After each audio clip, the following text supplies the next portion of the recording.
Alhamdulillah summa alhamdulillah alladzi allafa baina qulubikum fa asbahtum bi ni'matihi ikhwana. Asyhadu an la ilaha illallah wahdahu la syarikalah wa asyhadu anna Muhammadan abduhu wa rasuluh. Allahumma salli ala Muhammad wa ala alihi wa sahbihi wa sallim ajma'in, amma ba'du. Subhanaka la ilma lana illa ma 'allamtana innaka antal alimul hakim. Allahumma inna nas'alukal huda wat tuqa wal afafa wal ghina. Allahumma inna nas'aluka ilman nafi'ah wa rizqan thayyibah wa amalan mutaqabbalah.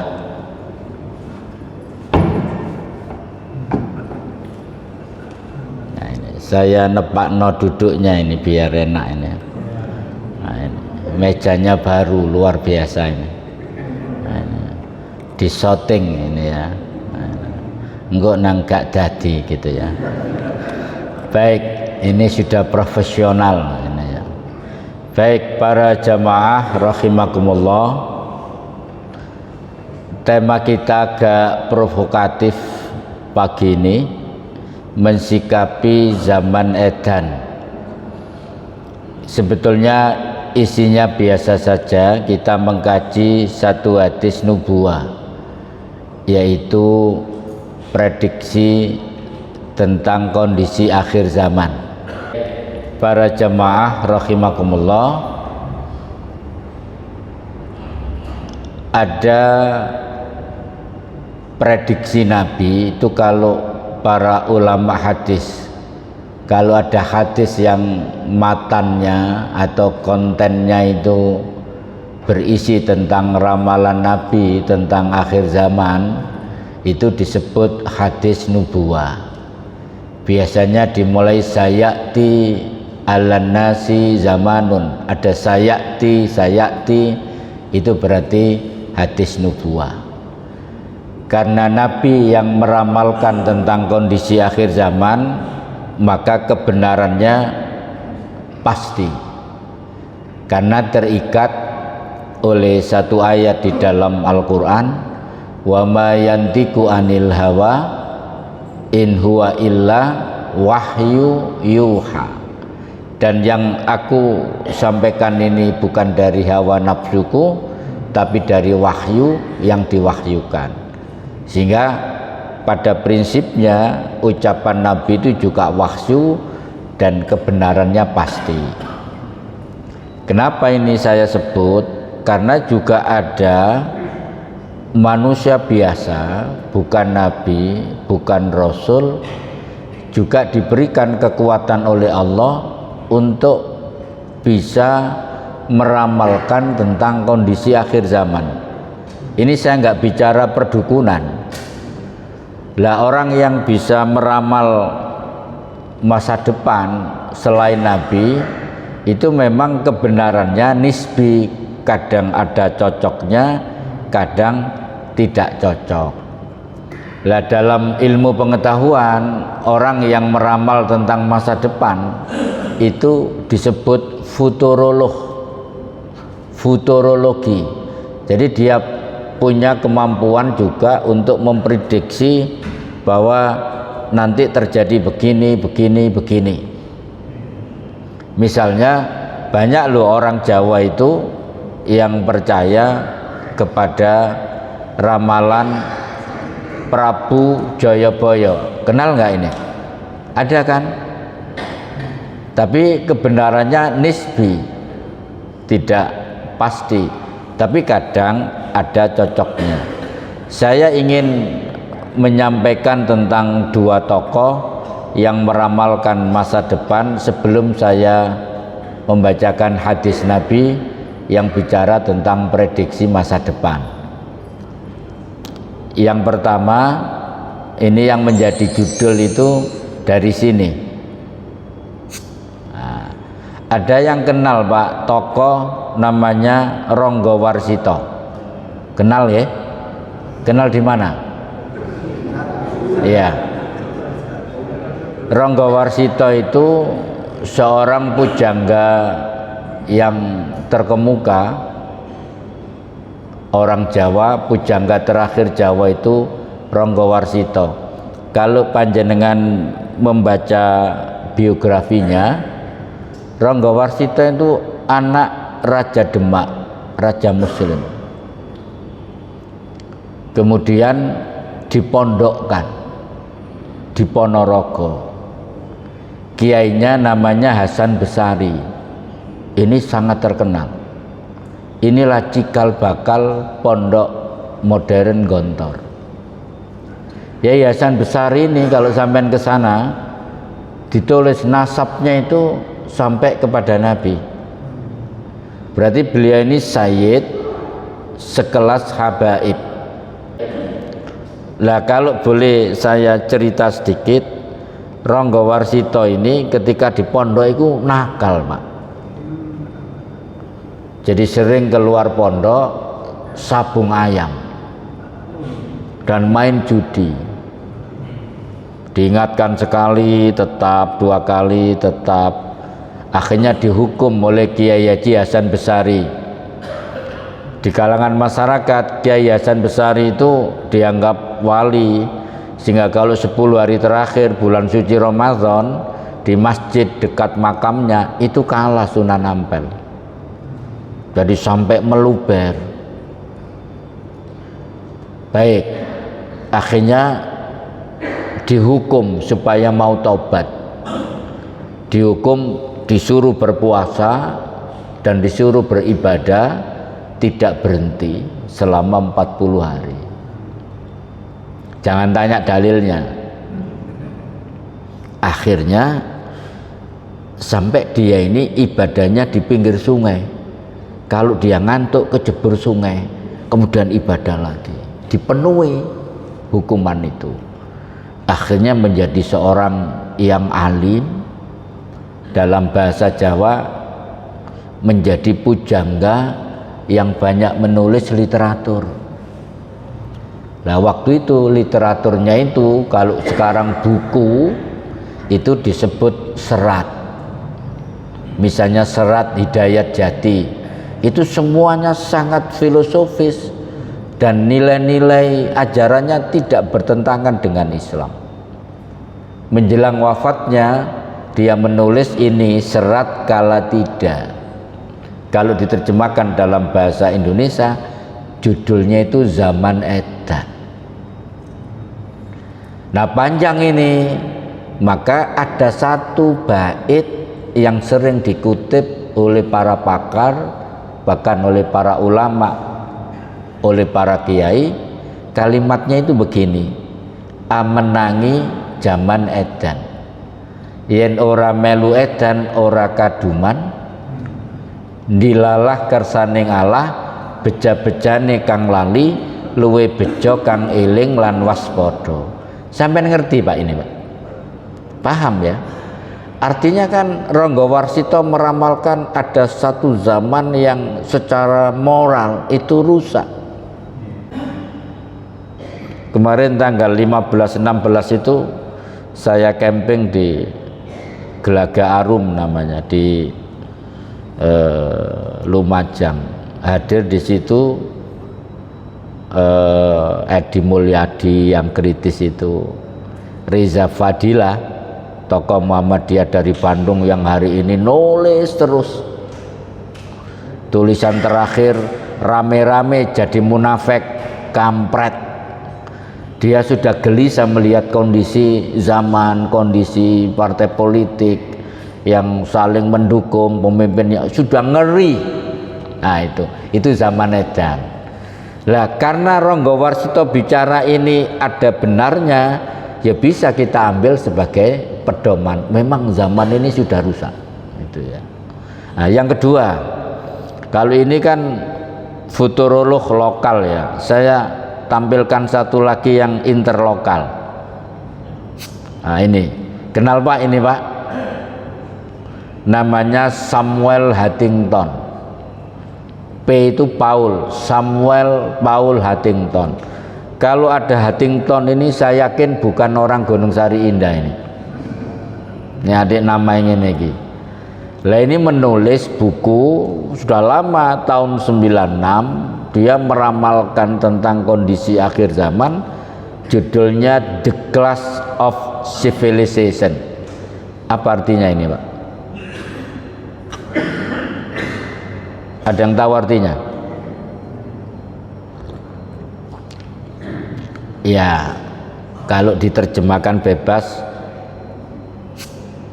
ada benturan peradaban, kira-kira begitu ya, benturan peradaban.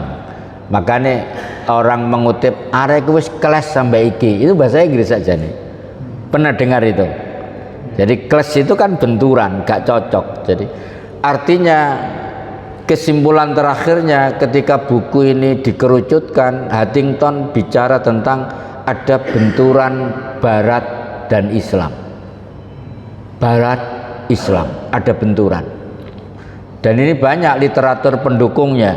Misalnya ada buku judulnya Armageddon, perang akhir zaman. Itu nanti terjadi benturan puncaknya itu, yaitu antara Islam di Palestina, di Syam dengan Yahudi. Itu terakhir benturan. Lah kalau bicara Syam itu dulu zaman Nabi, sekarang ya Lebanon, Palestina, Yordania, kemudian Suriah. 4 negara ini dulu satu entitas namanya Syam. Nabi kalau berdagang ke Syam berarti ke wilayah ini, dan ini nanti diprediksi oleh Nabi bahwa munculnya kemenangan Islam itu muncul dimulai dari bumi Syam. Makanya perangnya terjadi terus menerus di bumi Syam ini, yaitu Zionis Israel yang menyerang Palestina. Ya, tunggu tanggal mainnya. Syekh Ahmad Yasin meramalkan sebagai masinis dari Hamas, yang jadi yang terus berperang itu sebenarnya Hamas yang paling kuat dari Palestina. Pendirinya itu seorang doktor, alumni Al-Azhar, buta tapi hafal Quran, bisa menggerakkan pasukan Palestina yang sampai hari ini belum bisa dikalahkan oleh Zionis Israel. Ada kemungkinan menang, diperkirakan tahun 2027. Mudah-mudahan jenengan masih hidup sehingga bisa menyaksikan kemerdekaan Palestina. Baik, jadi ini yang kedua. Apakah Huntington ini betul semua? Ya tidak. Artinya kok pas benturan peradaban yang ditulis ini kok sesuai gitu ya. Nah, sekarang baru saya membacakan hadisnya. Ini prediksi Nabi tentang kondisi akhir zaman. Bismillahirrahmanirrahim. Sayati alan nasi sanawatun khadda'atu. Ini ya, sayati tadi itu. Akan datang tahun-tahun penuh dengan kedustaan yang akan menimpa manusia. Tahun yang penuh dengan penipuan, kedustaan, kebohongan, dan seterusnya. Indikatornya ada 5. 1. Yusaddaku fihal kadhibu. Orang yang berkata dusta akan dipercaya. Saya baca dulu sampai selesai, baru kita jelaskan satu persatu. Yang kedua, wa yukadzabu fihas shadiqu. Dan orang yang berkata jujur akan didustakan. 3. Wa yu'tamanu fihal khainu.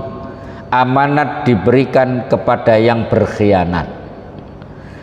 4. Wa yuhawwanu fihal aminu. Orang yang jujur dikhianati. 5 yang terakhir, wa yantiku fihar ruwaibito. Dan ruwaibito juga angkat bicara, ikut mengeluarkan statement, ikut bicara di podcast misalnya, ikut bicara di mana-mana begitu. Kila ditanyakan kepada Nabi, wa mar ruwaibido, apa itu ruwaibido? Qala, Nabi menjawab, ar-rajulut tafihu fi amril ammah, orang yang bodoh atau dungu menjadi pemimpin publik.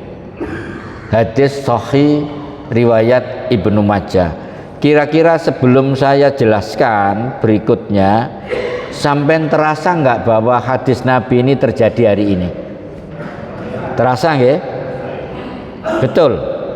Nah, berarti sampai peka terhadap kondisi sosial masyarakat hari ini.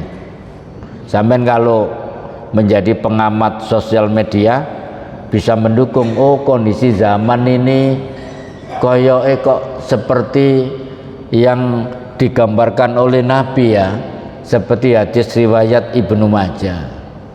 Berarti kita ini hidup di zaman yang sebetulnya tidak enak, Pak.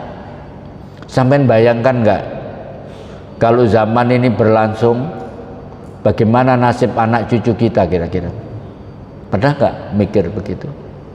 Saya mikir, Pak, iki anak-anakku meneh apa nasibnya? Kecuali kalau 22 Oktober ini kita hentikan semuanya, Fufu Fawa kita seret ke penjara. Nek sampean gak wani aku budal dewe. Gaya nih. Baik, kita elaborasi satu-satu. Nah, yang pertama, orang yang berkata dusta akan dipercaya. Ini jangan dimaknai normatif banget, letterlek ya, bahwa ujuk-ujuk kita percaya kepada orang yang berdusta.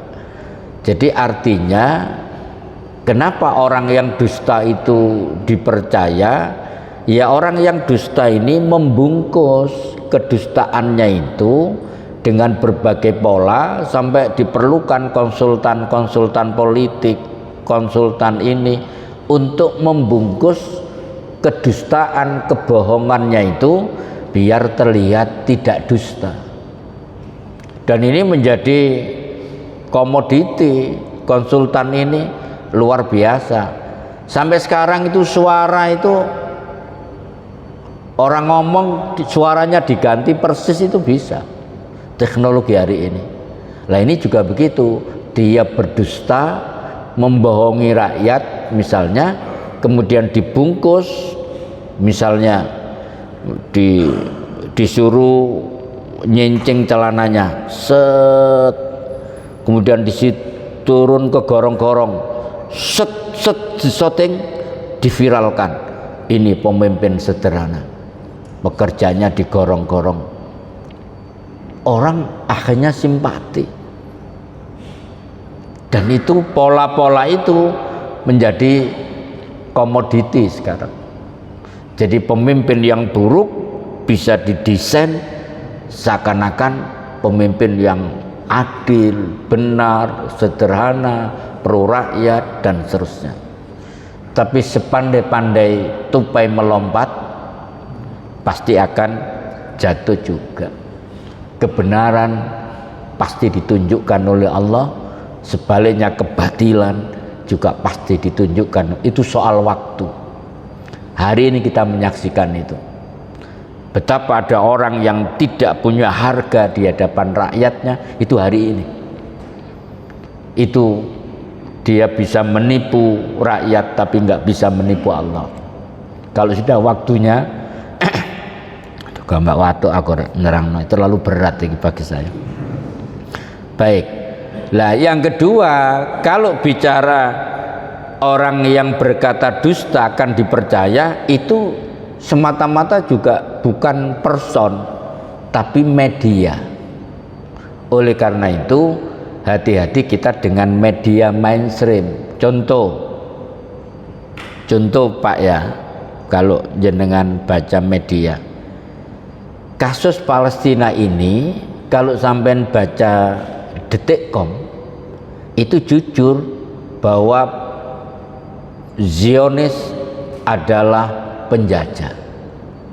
Tapi kalau sampean baca Kompas itu beda lagi, bahwa korbannya adalah Israel, Palestina itu adalah fundamentalisme, radikalisme. Bagaimana dua media mainstream ketika memotret Palestina dan Israel punya konsep yang berbeda? Karena Kompas itu korannya siapa? Nah itu yang dimaksud yusaddaku fihal kadzibu. Oleh karena itu Allah mengingatkan pada kita berkaitan dengan berita. Ya ayyuhalladzina amanu, hai orang-orang yang beriman, in ja'akum fasikum binaba'in, jika datang kepadamu orang fasik membawa suatu berita, ya ini media maknanya, bukan person orang itu saja, maka fatabayyanu, maka cek and recheck. Di media sosial juga begitu, kalau jenengan ragu-ragu ini hoax apa tidak ya, misalnya hoax yang terbaru dalam minggu ini kan mau ada pasukan berani mati kumpul di Jakarta tanggal hari ini ya, pasukan berani mati dan pasukan berani matiin yang berani mati. Itu kemudian ada berita hoax, ternyata pasukan ini sudah memulai dengan membakar sebuah pesantren, ada pesantrennya. Lah itu saya sudah ragu-ragu, nggak mungkin lah langsung bakar pesantren. Akhirnya saya tanya, saya punya teman yang bisa mendeteksi, bro berita ini hoax apa enggak? Sebentar Ustaz, nah, baru 5 menit hoax Ustaz, jangan disebar. Nah ini fatabayyanu, jangan anggar ngeser aja berita. Misalnya yang hoax lagi, ini kan kasusnya di DKI, jadi ada gerakan untuk mencoblos semua calon di DKI. Iya, berita ini adalah dibuat oleh musuhnya Anies Baswedan, bukan oleh orang-orang yang tidak puas karena Anies Baswedan tidak jadi mencalonkan gubernur DKI. Kalau ini dicoblos semua, itu malah memberikan peluang. Kenapa?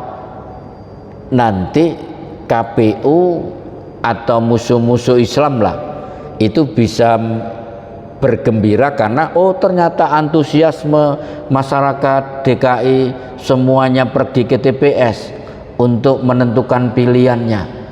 Itu di shot baru nanti dia mencetak kertas baru dicoblosi.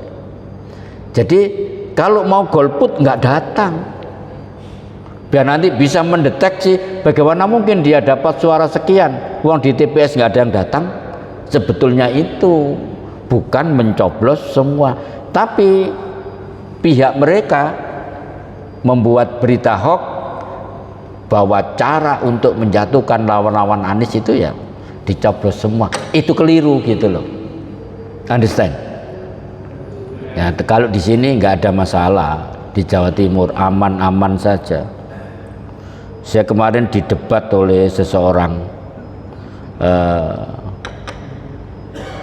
saya ceramah seperti ini, Ustadz mohon maaf, bagaimana pendapat Ustadz tentang pemimpin wanita? Waduh, jebakan Batman ini rasanya, yang tanya wanita. Saya bicara jujur sebagai dai, memang ada hadis sahih yang berbicara bahwa kalau ada pemimpin seorang wanita, sebuah negeri dipimpin oleh seorang wanita, maka negeri itu tidak pernah jaya. Satu. Yang kedua, dalam sejarah peradaban Islam setelah Nabi, Khulafaur Rasyidin, Abbasiyah, Umayyah, Fatimiyah sampai Turki Utsmani memang tidak dikenal pemimpin wanita. Tak pikir sudah selesai, saya jawab begitu, aman. Angkat tangan lagi. Kalau begitu di Jawa Timur ini, oh no ada, kan wanita semua nanti calon gubernur. Apakah kita memilih atau tidak, Ustadz? Ya terserah jenengan. Aku ya gak kelangan akal. Ini katanya jebak ini. Terserah jenengan. Cuma landasan agama, landasan teologisnya itu. Pertama, Nabi mengatakan tidak pernah jaya sebuah negeri yang dipimpin oleh seorang wanita. Dan dalam sejarah peradaban Islam belum ditemukan pemimpin publik dari kalangan wanita. Nek didalili maneh ar-rijalu qawwamuna 'alan nisa. Itu kan untuk keluarga, Ustaz. Iya, tapi juga berlaku umum. Bisa berlaku khusus, bisa berlaku umum. Selanjutnya terserah Anda. Itu masalahnya. Artinya secara politik, kenapa Jawa Timur sebesar ini kok tidak ada calon laki-laki? Gak ono tak Gunung Sari Indah sing wani dadi gubernur. Sengaji pirang tahun dadi gubernur ya gak wani. Baik, sampai di sini sajalah. Nah, yang kedua sekarang, orang yang jujur didustakan. Wa yukadzabu fiha as-shadiqu. Kalau ini sudah tren ya. Jadi kalau ada orang yang jujur itu, yang jegal itu banyak sekali. Bahkan partai Islam ini sudah tidak mendukung. Sampai mohon maaf ya kepada teman-teman PKS ya. Edi Mulyadi waktu kita dialog itu dia menyindir. Walaupun tidak disebut ya arahnya ke situ. Di Indonesia itu ada partai ibarat orang berpuasa, itu sahurnya sudah benar, habis sahur dia tilawah, habis tilawah jamaah subuh di masjid, habis itu juga sholat syuruk, habis itu juga sholat duha, dia juga tidur kemudian ngaji. Ternyata menjelang maghrib dia membatalkan puasanya dengan mengumpuli istrinya. Akhirnya jadi su'ul khotimah. Itu yang pertama. Yang kedua, dia mengatakan ini ada orang rame-rame melompat dari kapal. Karena kapal ini dalam waktu dekat 22 Oktober akan karam. Loh, ini kok ada orang yang malah melompat masuk ke kapal itu, nggak ikut melompat keluar. Berarti dia akan tenggelam kalau tidak segera keluar dari kapal itu. Akhirnya apa? Orang baik di Republik ini tidak bisa bersaing secara fair karena di mana-mana dijegal.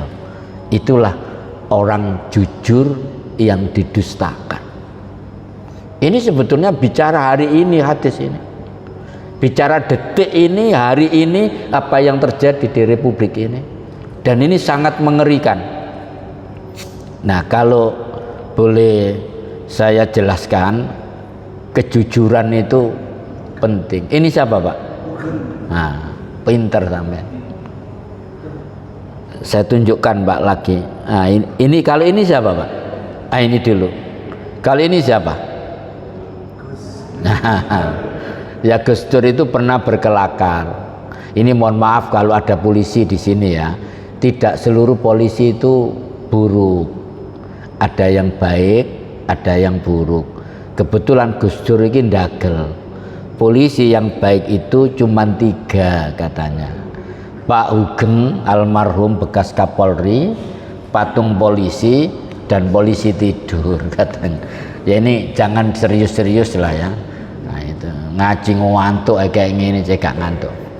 Nah kejujuran itu penting. Artinya begini para jamaah sekalian, walaupun dari Sabang sampai Merauke itu orang tidak jujur, kita tetap jujur. Sebelum saya membaca hadis ini, Nabi itu pernah ditanya, ya Rasulullah, apakah ada orang mukmin itu yang penakut? Naam, ada. Para ulama hadis memberi makna orang mukmin yang penakut itu buruk, tapi tidak merusak imannya, tidak menghapus imannya. Ditanya lagi, adakah orang mukmin yang bakhil? Naam, ada. Artinya orang mukmin medit itu buruk, tapi tidak sampai menghapus imannya.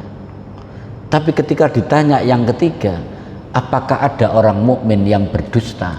Lah, tidak ada.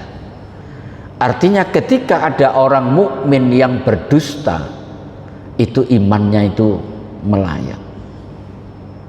Dari situ kemudian Nabi bicara tentang kejujuran. Alaikum bisidqi. Jadilah kamu orang yang jujur.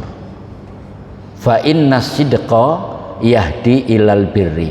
Karena sesungguhnya kejujuran itu jalan menuju kebaikan. Wa innal birra yahdi ilal jannah. Dan kebaikan itu jalan menuju surga. Ini sebetulnya kalau dilanjutkan ada kelanjutannya. Wa iyyakum wal kadhiba. Dan jauhilah olehmu sifat dusta. Fa innal kadhiba yahdi ilal fujur. Dusta itu jalan menuju keburukan. Maka ada dua jalan. Apa? Fujuroha wa taqwa. Fa innal fujur yahdi ilan nar. Dan keburukan itu jalan menuju neraka. Makanya orang beriman kalau dusta alamatnya neraka. Karena tidak ada orang beriman yang berdusta. Maka ada istilah jangan ada dusta di antara kita. Termasuk mendustai anak kecil.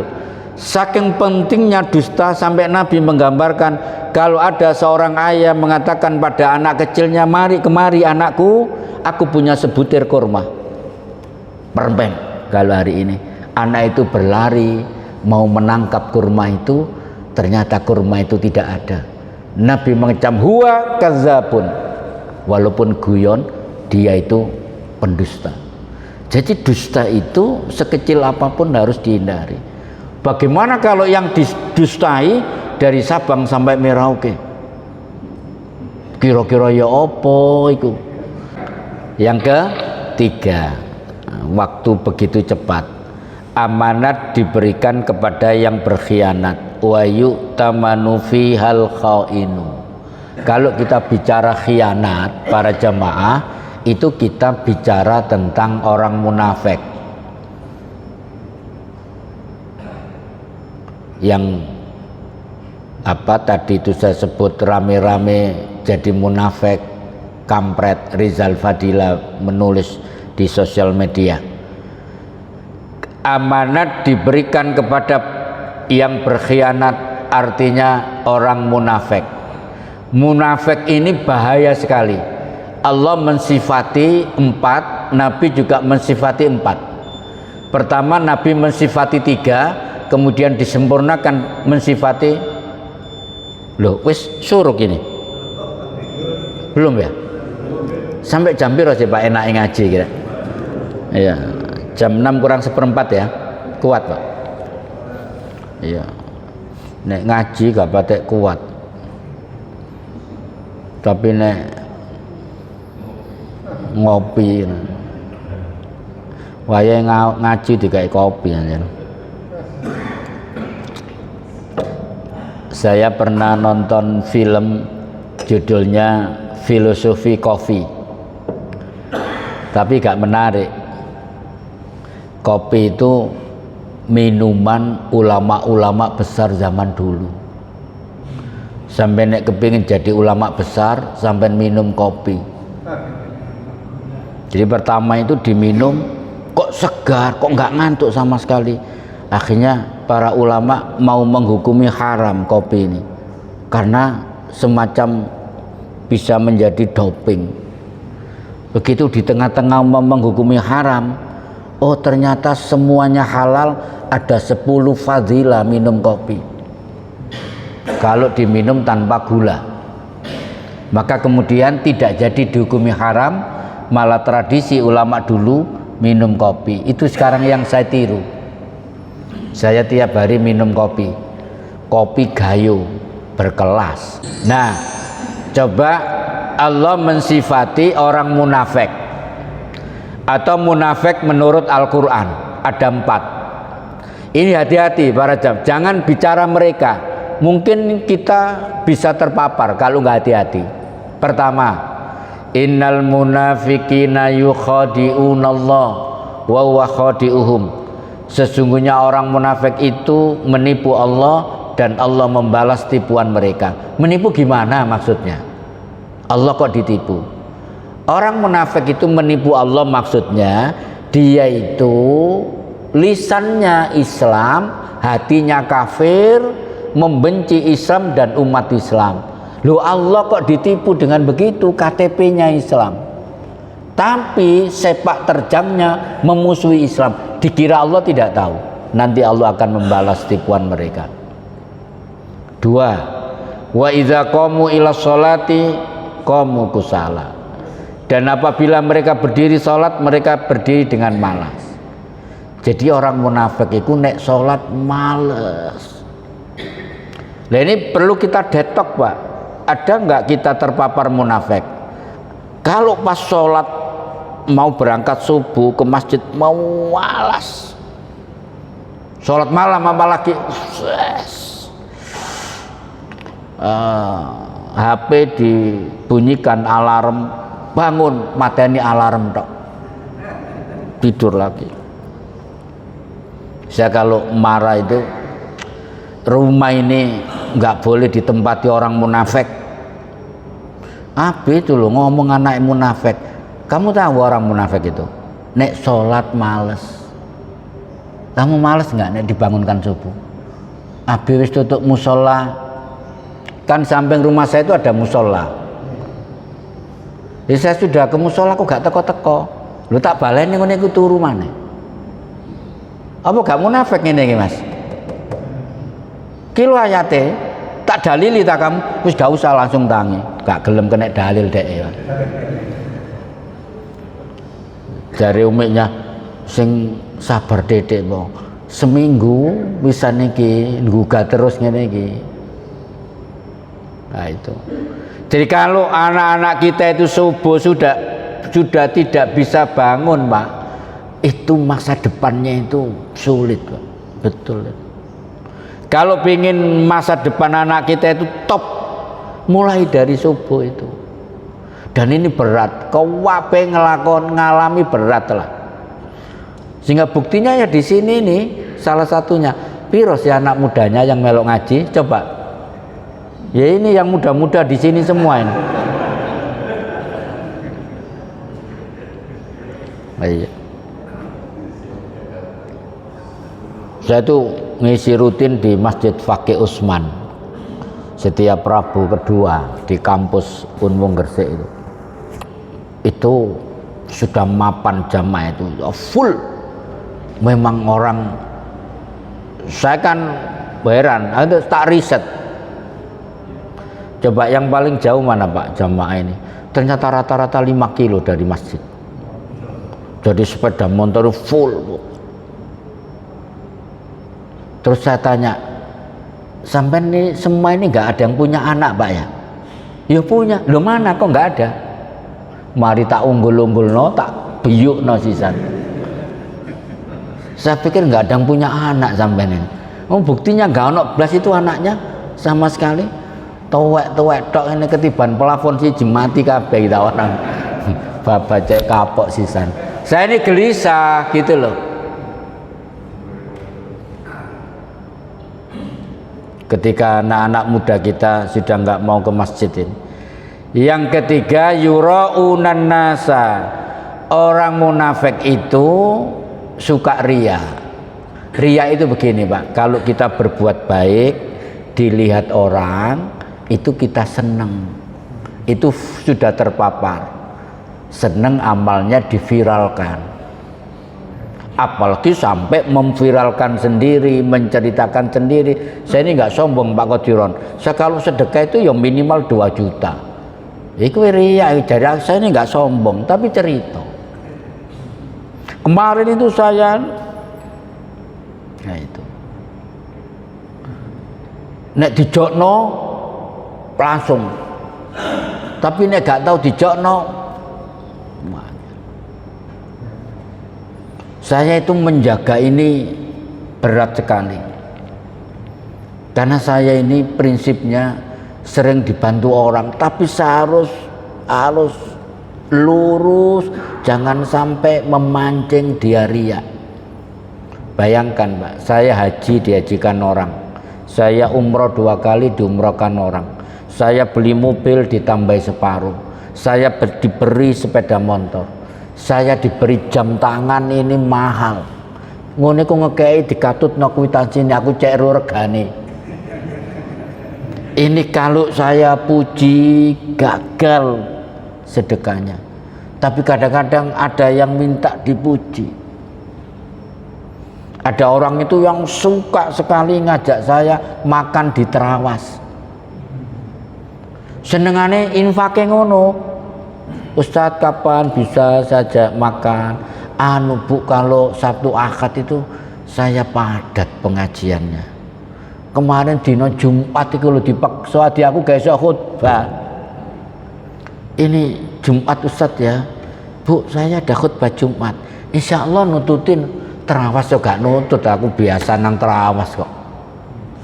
Tapi akhirnya ya Allah saya ikut, akhirnya nggak bisa sholat Jumat, saya gantikan. Ya apa nek wis ngene iki.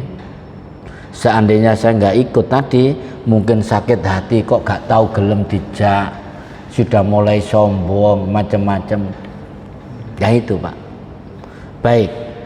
Yang ketiga, yang keempat, orang munafik itu disebut wala yazkurunallaha illa qalila, dan tidaklah mereka menyebut Allah kecuali sedikit sekali. Nek zikir iku tawiti, senengane mari salam pelencing. Ini kadang-kadang dikritik kita itu, gak tapek seneng zikir. Padahal zikir itu subhanallah ampuh, allazina amanu wa tatmainnu qulubuhum bi zikrillah, alla bi zikrillah tatmainnul qulub. Orang-orang yang beriman itu hatinya menjadi tenang dengan berzikir kepada Allah, dan ingat telah berzikir kepada Allah itu menjadi hati tenang. Makanya ada zikir maksurat pagi petang, ada yang kubro, ada yang sukro. Coba zikir itu. Nah zikir itu pertanda hatinya hidup. Ya ayyuhallazina amanu zkurullaha zikron katsira. Ini dalilnya. Hai orang-orang yang benar, berzikirlah kepada Allah dengan zikir yang banyak, jangan sedikit. Wasabbihuhu bukratan wa asila, dan bertasbihlah pagi dan petang.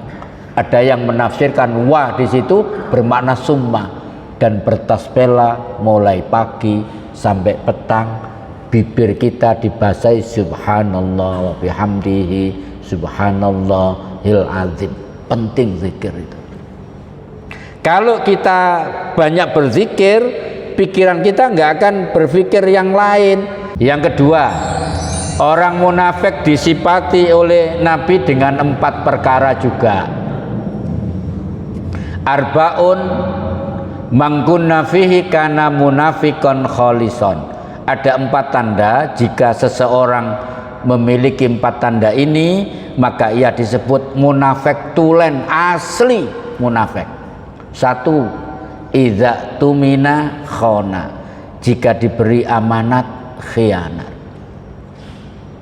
2. Wa idza haddasa kadzaba, jika berbicara dusta, termasuk dusta pada istrinya, nggak boleh. Saya ini punya teman, dustanya itu bloon Pak, sehingga ketangkep basah oleh istrinya. Dia itu mau ke karaoke, diajak teman-temannya, Bu aku dijak kondangan, nang di nang nokromo. Jadi pertama dusta, nang karaoke ngomong kundangan. Kalau ditanya lagi dia menutupi dustanya dengan dusta yang kedua, nang di mas nokromo. Ditanya lagi, ambek sopo mas dusta yang ketiga, ya arek-arek anu, wes 3 kan. Numpak apa? Dusta lagi, sepedaan dewe-dewe, padahal numpak mobil janjian nang kono. Yang kelima baru ketangkep. Untuk membuktikan kejujurannya, dia beli kue kotak, dianggap oleh-oleh kondangan. Ternyata dia belinya terlalu dekat dengan rumahnya, yang istrinya biasa beli kue di situ, blow-onnya di situ dia. Akhirnya begitu dibaca, loh, iki lah, langsung diculang mbek bojone, dasar pendusta. Akhirnya ngaku kabeh dipreteli. Nah, itu ya. Jadi dusta itu bahaya. Kalau dia dusta satu kali, dia menutupi begitu. Tapi kadang-kadang bagi sikap seorang suami memang ada, ini tidak kategori dusta, ada perilaku-perilaku, problem-problem suami memang tidak harus semua diceritakan pada istrinya. Ada yang nggak efektif. Kalau diceritakan istrinya ikut sedih berhari-hari, garap mangan, itu yang nggak usah. Itu tidak dusta kalau begitu. Wa idza ahada ghodaro, jika berjanji tidak dipenuhi, wis biasa itu munafik. Wa idza khosama fajaro, jika berselisih dia akan berbuat zalim. Contoh misalnya dulu Pak, ketika awal-awal agresi Zionis ke Palestina, itu ada presiden Mesir namanya Anwar Sadat menjadi penengah untuk perjanjian namanya Camp David. Ya, janji tidak ada menyudahi konflik di Palestina, tapi dilanggar. Yahudi selalu melanggar, dan zaman Nabi juga selalu melanggar, sampai diusir, dikepung zaman Nabi, karena orang munafik itu selalu melanggar janji. Tokoh munafik itu yang punya andil besar dalam merusak Islam sejak awal itu namanya Abdullah bin Ubay bin Salul. Itu orang Yahudi yang masuk mulai konflik pembunuhan Utsman, mulai konflik Muawiyah dan Ali, mulai konflik Aisyah, sampai melakukan pemberontakan kepada kekuasaan sah Sayyidina Ali. Sampai hari ini itu Yahudi yang membuat kisruh. Sampai kira di Republik ini itu banyak orang Yahudi di Republik ini yang yaitu mengadu domba, mengadu-adu. Ya, contohnya Ba'alawi itu yang diadu domba dengan para kiai.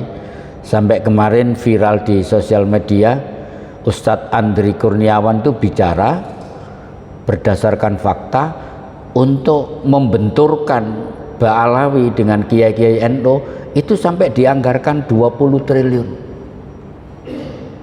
Dan itu bagian dari Ghazwul Fikr, perang pemikiran yang dikembangkan oleh orang-orang Yahudi. Nah, itu hati-hati.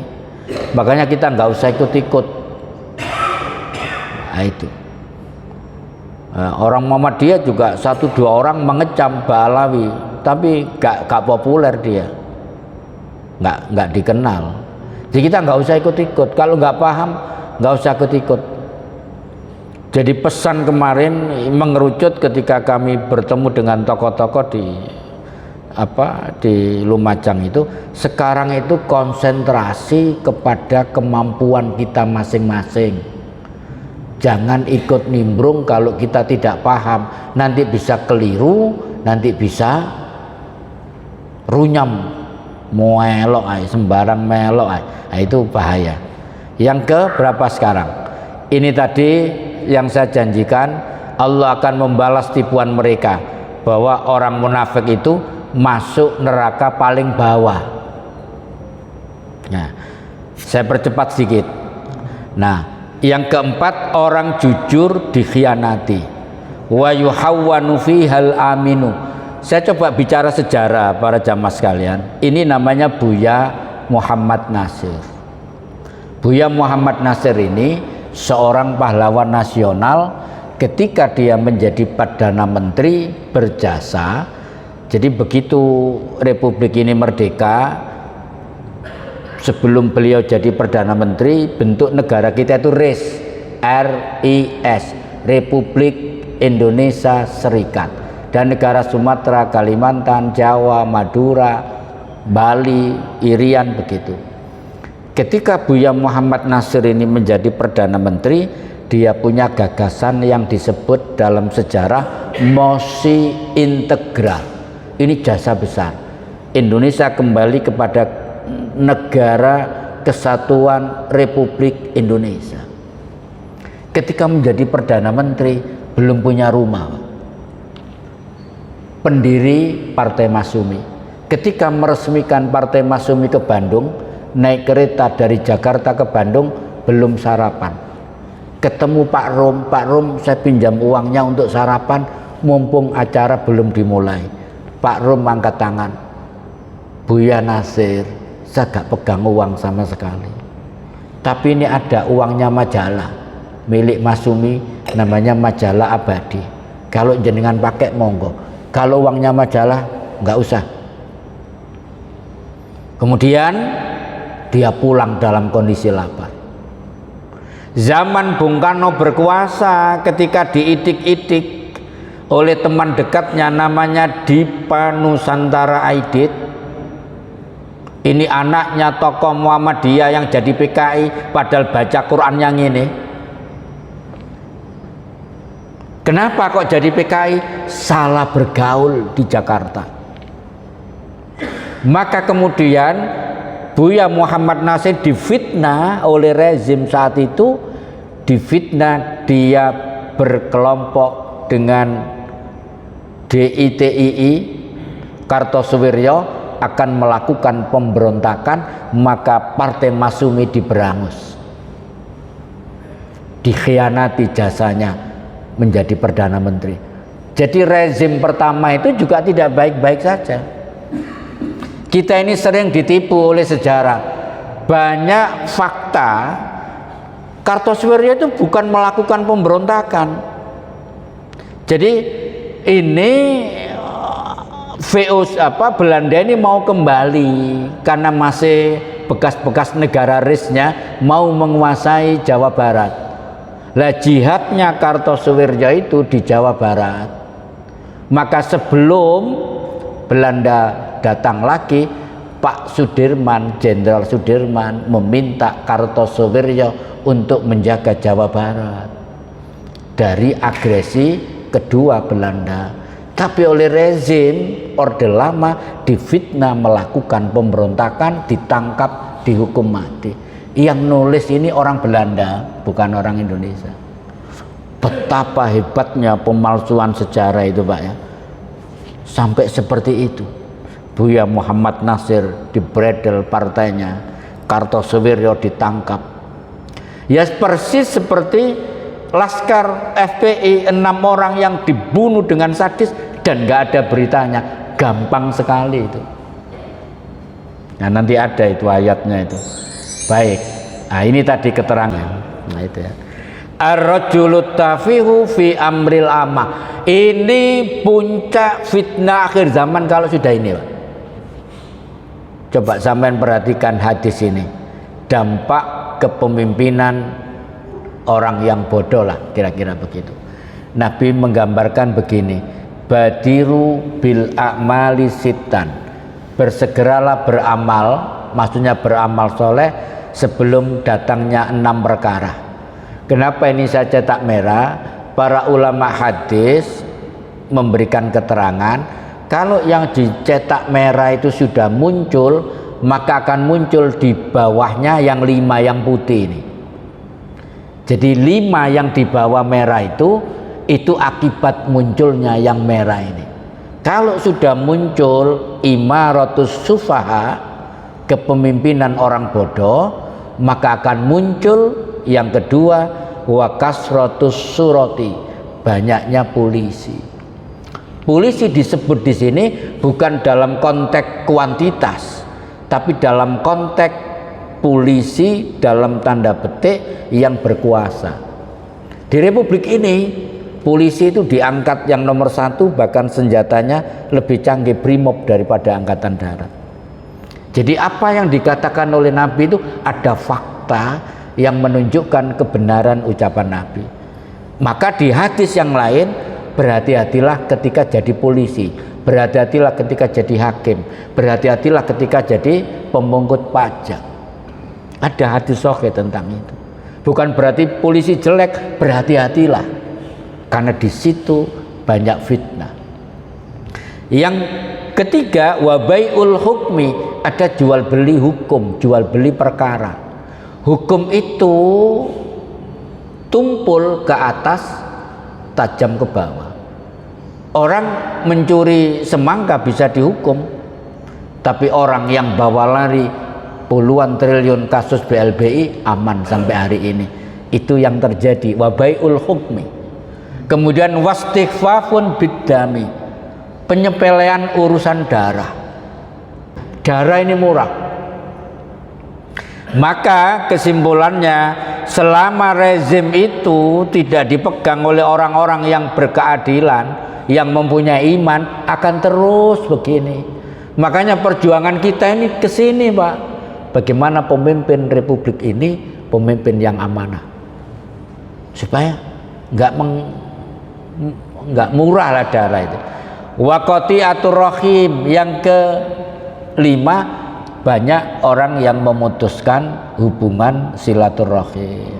Ketemu, Pak, janjian di mana, oke, ketemu main HP dewe-dewe, mutuskan silaturahim itu. Saya paling tidak suka kalau ketemu kemudian ditinggal main HP. Lakare aja njaluk ketemu. Apalagi anak dikongkon main HP. Apa Bi? Lho aku wis ngomong ping piro mau, tak ajar sisan aja nanti. Aku malah wis ngomong, Nduk. Main HP. Sik Bi, iki penting Bi. Masya Allah. Kalau istri saya main HP anak aku, hati-hati loh ya. Nek sampean tetep main HP, engko tak golekno temen sampean sing gak suka HP. Tak jajarno kapok kon. Baik, terakhir apa Pak? Ini juga harus dimaknai yang benar ya. Anak muda wanasun yattakhidunal Qur'an mazamiro. Anak muda yang menjadikan Al-Qur'an layaknya nyanyian. Maksudnya apa ini? Ini bukan berarti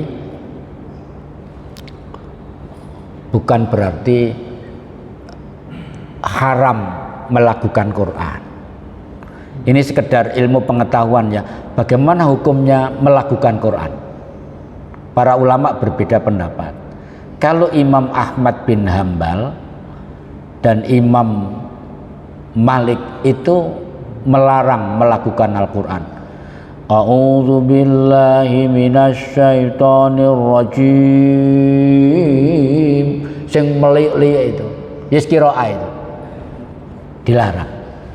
Harus dibaca biasa. Tapi kalau Imam Syafi'i, Imam Hanafi membolehkan. Jadi qiraah itu boleh. Makanya kan ada komponen-komponen masyarakat, kalau sampean tahu, mengawali pengajian kan dibaca tilawah biasa toh. Lah itu berarti Imam Malik itu.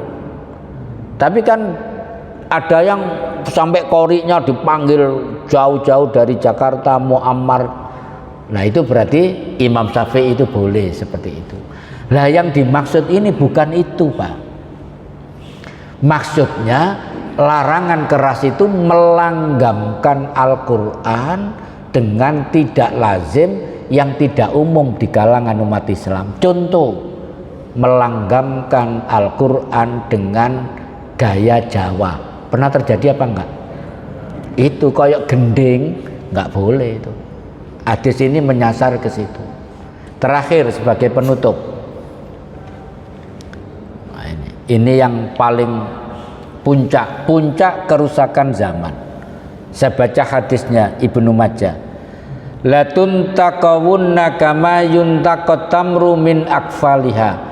Kalian kelak akan dipilah-pilah seperti kurma yang dipilah-pilah dari yang mentah. Ini kurma mentah, ini kurma mateng, ini kurma busuk, ini pentil dan terusnya. Ini maknanya stigma. Kalian akan diberi stigma. Ini Islam modern, ini Islam moderat, ini Islam Nusantara, ini Islam radikalis, ini Islam fundamentalis, ini Islam terorisme. Stigma-stigma itu tidak menguntungkan sama sekali. Islam ya Islam, jangan ditambah, jangan dikurangi. Maknanya lebih utuh Islam, titik. Nanti kalau ditambahi Islam aktual, bingung menjelaskan. Islam Nusantara, bingung menjelaskan. Islam selamat. Clear. Apakah produknya Allah itu kurang sempurna sehingga sampai sering nambah-nambahi Islam ini? Itu stigma yang tidak menguntungkan. Ya wis dari sono saja. Nah, falyadhaban nahyarukum, karena itu orang yang baik dari kalian akan mati dulu. Wong api-api mati dhisik. Wal yabqayan nasirarukum, dan yang tersisa dari kalian orang-orang yang buruk. Kok medeni ngene iki? Famutu inistata'tum, maka matilah segera jika kalian bisa. Ini saya perlu jelaskan supaya tidak jadi skandal. Nanti kalau nggak saya jelaskan, ono berita terjadi pembunuhan massal setelah pengajian Ustadz Qodiron di Masjid Gunung Sari Indah, karena ada hadis yang mengatakan matilah kamu jika bisa. Kan bahaya, Pak. Ini maksudnya begini, kita ini hidup pada zaman akhir, di mana zaman fitnah, umat Islam dibagi-bagi stigma-stigma yang buruk, yang tidak menguntungkan Islam. Maka zaman itu orang yang mati duluan memang lebih utama, karena dia tidak merasakan rusaknya zaman fitnah itu.